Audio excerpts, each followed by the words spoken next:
Once upon a time, in a grand kingdom, there lived Queen Sahiba, a gentle, beautiful, and deeply sorrowful woman. She had two griefs, one new and one old.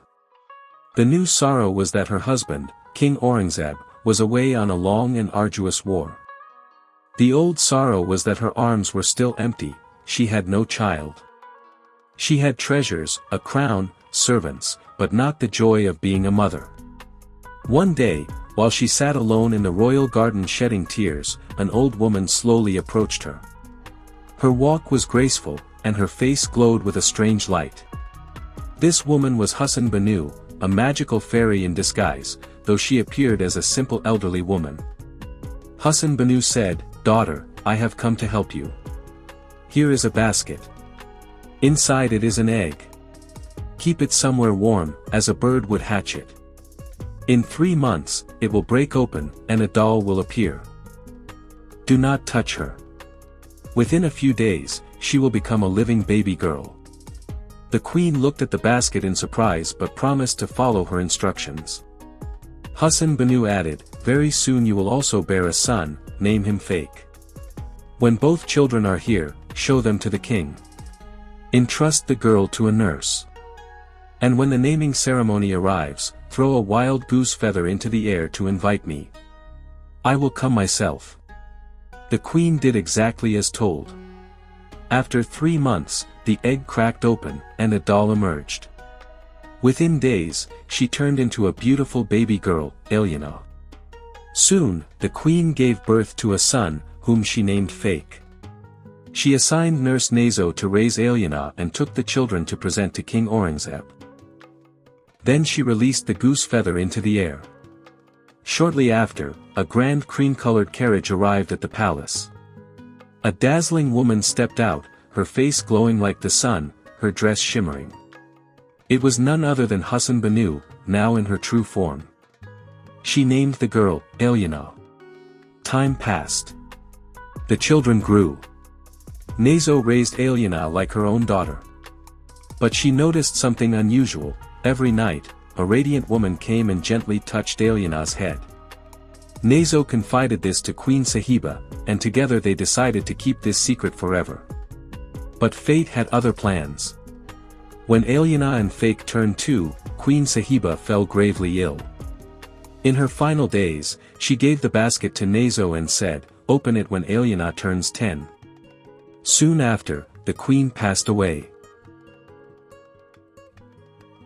Mourning spread across the kingdom. King Aurangzeb was forced to remarry for political reasons. His new queen, Nabila, entered the palace.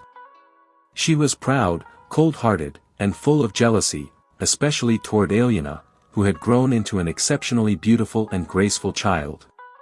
One day, Nabila struck Alyana in anger. Hurt and weeping, Alyana wandered into an old storeroom in the palace.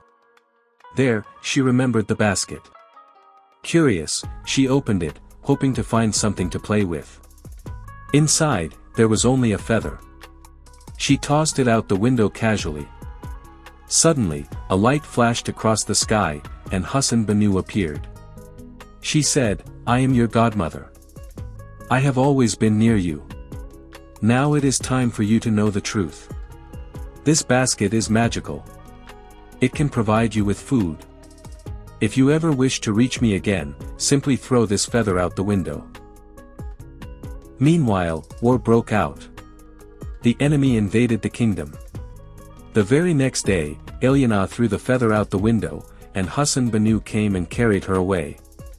By morning, the entire kingdom was seized.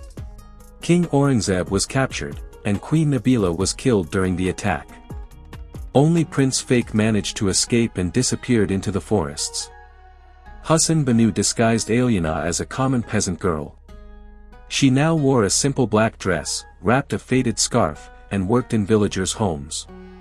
But for food, she used the basket's magic. One day, a noble lady noticed her and hired her for domestic help. Meanwhile, Prince Fake secretly raised an army, defeated the invaders, and reclaimed his kingdom. But King Aurangzeb had died in captivity. Now ruler, King Fake announced that he would marry. A grand three-night royal ball was organized. When Alyana's mistress left for the celebration, Hassan Banu appeared and said, "Prepare your mistress first. When she has left, open the basket."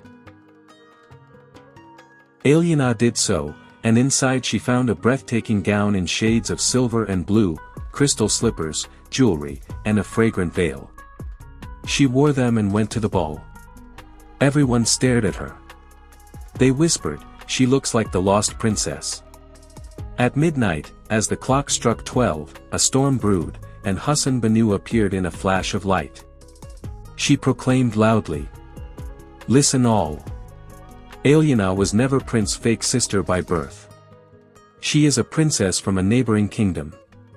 I entrusted her to your queen to protect her from a wicked sorcerer. The time for truth has come." With that, she vanished, along with the magical basket. But Alyana and Fake, bound by love, trust, and destiny, remained. King Fake made her his queen, and together they lived a life of peace, prosperity, and eternal happiness.